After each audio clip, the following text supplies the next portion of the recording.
So this is another problem in set theory and set operations. So in this problem there are three sets are given P, Q, or P is equal to in the elements of P is 5, 6, 7, 8. Elements of Q is equal to 4, 6. Elements of R is equal to 7, 8, 9, 10, 11. So and another universal set is also given. Universal set is equal to 1, 2, 3, 4, 5 up to 11. So in this different sets we are asked to compute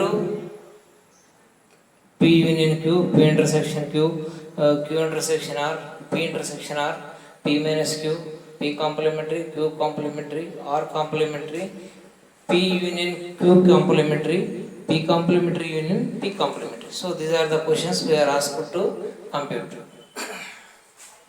So first we will see this P union Q. So P union Q nothing but the all elements of P we will take and all elements of Q. The elements that all elements of P and all elements of Q we will take. So P union Q means this we will see the first we will take 2, then 4, 5, 6, 7, 8. So 2, 4, 5, 6, 7, 8. First we will take 2, next 4, next 5, 6, 7, 8. So in P union Q we will take the all elements of P and Q. So next is P intersection Q. So P intersection Q is nothing but the element that exists in both in P and Q. If any element exists in P only, we will not take that element. If any element exists in Q only, we will not take that elements. So we will take elements only if it exists in both P and Q. So that must be very clear.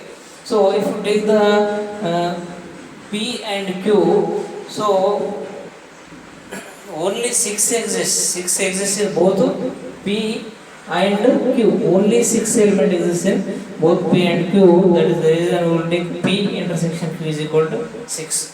So next Q intersection R. So that element exists in the P and R. So if you take the Q 2, 4, 6, if you take the R 7, 8, 9, 10, 11. So no element existed in P as well as Q. So no element existed in both the sets. So that is the reason we wrote it as a not. So next P intersection R. The element exists in P and R. So if you take the P 5, 6, 7, 8. If you take the R 7, 8, 9, 10, 11. So if you keenly observe 7 and 8 exists in P and Q also. So that is the reason we will take P intersection R is equal to 7 and 8 as the answer.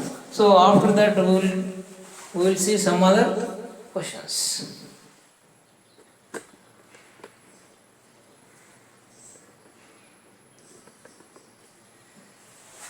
So next comes the P minus Q. P minus Q is nothing but the element that exists only in P.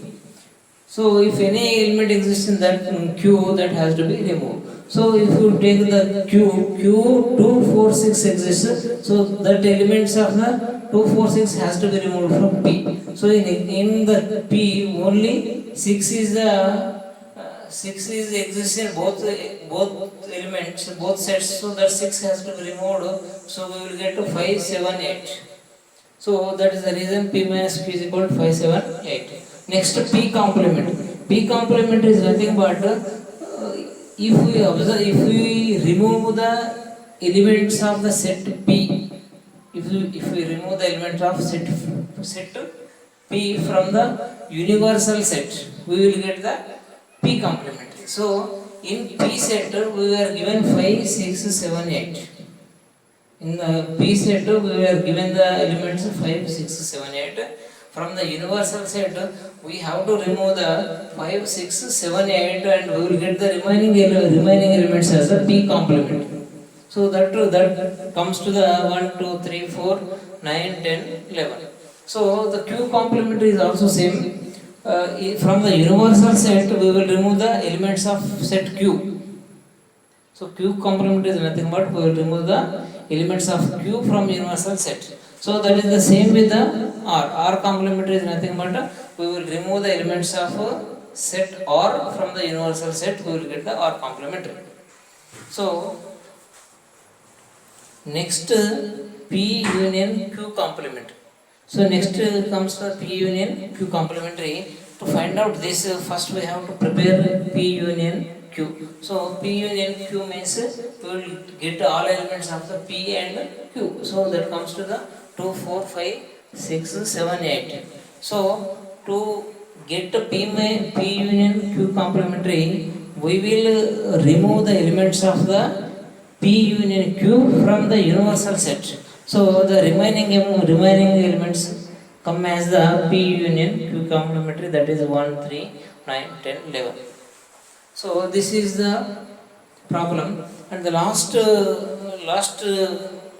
issue given is P complementary union Q complementary. So we have already calculated P complementary and Q complementary. So union of P complementary, Q complementary means element exists in P complementary as well as the Q complementary. We will take it as 1, 2, 3, 4, 5, 7, 8, 9, 10, 11. So this is about the problem.